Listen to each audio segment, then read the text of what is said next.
This episode of The Memory Palace is brought to you by Article. We are big fans of Article here at The Memory Palace. This room of the palace, the ballroom where I'm sitting right now, it's palatial, trust me, is lit beautifully by a legit beautiful lamp from Article. This stuff is of extraordinarily high quality. It is truly lovely furniture that's influenced by, mid-century modern and Scandinavian styles. I have a feeling you're really going to like it. If you've never checked it out before, summer and warmer weather is right around the corner here in the Northern Hemisphere. And they really have fantastic outdoor furniture. It's totally worth checking out. Go to article.com and take a look. The stuff looks great, and it is made with all these outdoor-friendly materials like teak and acacia wood and granite and galvanized steel and rattan. And it comes to you with a flat delivery fee of $49, regardless of what you're buying and how big the order is. So go to www.article.com/memorypalace and get $50 off your first purchase of $100 or more. That is www.article.com/memorypalace. Go check it out.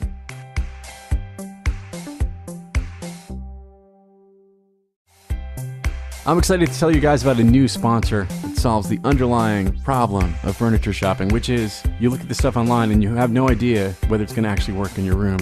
Well, say hello to Modsy. With Modsy, you can see new furniture in a 3D model of your actual room and redecorate it until you get your room just right. You're going to send Modsy a few photos of the room, you're going to answer a short online style quiz, and that's it. Then you have this sort of 3D model of your room, and then you can take furniture that they have from all these great partners, like Crate and Barrel and West Elm, and spin them around, and you can see exactly how they're going to look in your space. And there's no more, crossing your fingers and just hoping it's going to fit, or crossing your fingers and just hoping that the colors aren't going to clash. You can swap stuff out until you find just the right thing you're looking for. So head over to modsy.com/memory and you can get yourself a 20% discount on your first room. That's modsy.com/memory. This is The Memory Palace. I'm Nate DiMeo. There was no major television documentary timed to coincide with the 50th anniversary of the Civil War, which is an obvious point. But indulge me for a minute. The men who fought, those who were still alive in the 19-teens, hadn't spent the 5 decades since the war seeing the same images and newsreel footage rolled out again and again, the way that veterans of later wars have.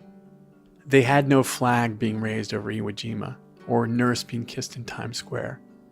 They hadn't seen that same loop of film, the one shot from the back of the plane that shows the bombs raining down over the Vietnamese countryside, the one that's in full color and always in slow motion, usually with the Rolling Stones or the Doors playing in the background. The images they had, the memories they still held, whichever ones infused their dreams, the ones that were summoned by the sight of a tintype in a frame or a flag folded up in a drawer, the images that would be triggered by a walk near woods that looked a lot like the ones they once ran through, rifle in hand, hoping like hell they wouldn't die that day. In the summer of 1913, more than 50,000 old men traveled to Gettysburg for a 5-day event commemorating the 50th anniversary of the 3-day battle. They posed for a lot of photographs, and in them you can see the men standing in fields, atop hills, leaning against fences. And you can imagine the conversations they had as they pointed out the physical landmarks that had anchored their visual memories for the past 5 decades. And you can imagine the men in their mid-70s and their early 80s, reminiscing about shared moments, each man conjuring up his own set of images that, if properly recalled, would echo the next man's. And I don't know, it must have been nice to be nearing the end of your life and to spend a few days with so many people who shared, or very nearly shared, the same pictures and loops that had been in your head for half a century. Now we're almost done here, but I wanted to remember one particular veteran before I let you go. Thaddeus Sobieski Konstantin Lowe was 80 years old at the beginning of 1913. He wouldn't live to see the summer of the Gettysburg reunion.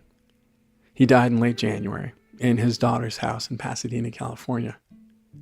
But if in his last days he ever found himself in a veteran's home, or some other place where old soldiers sat and reminisced, he couldn't have found anyone who shared the memories of the things he saw during the war.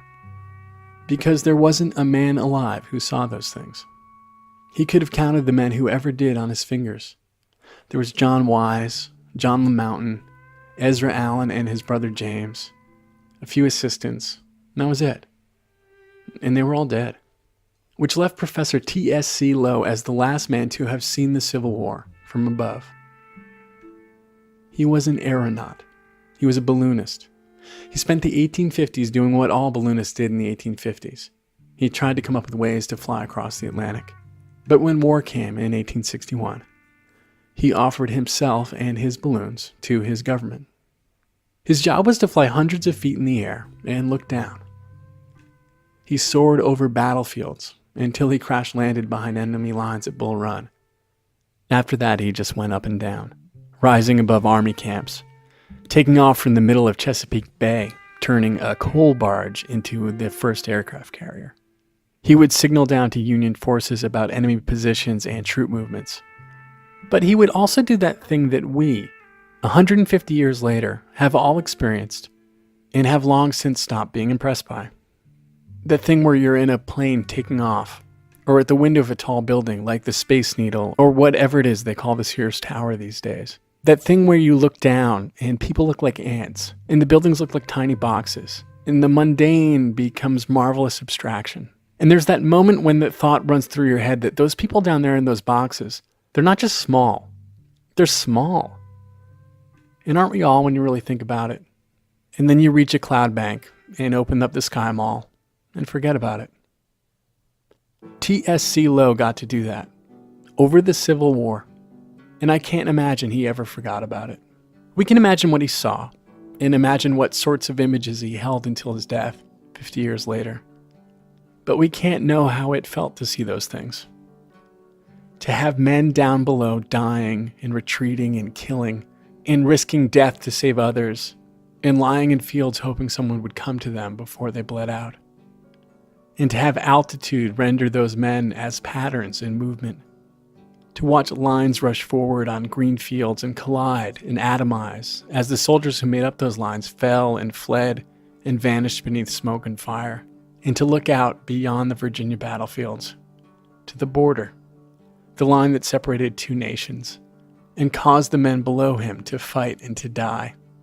Lowe could look out to the place where that line was supposed to be, and see that there was nothing there at all.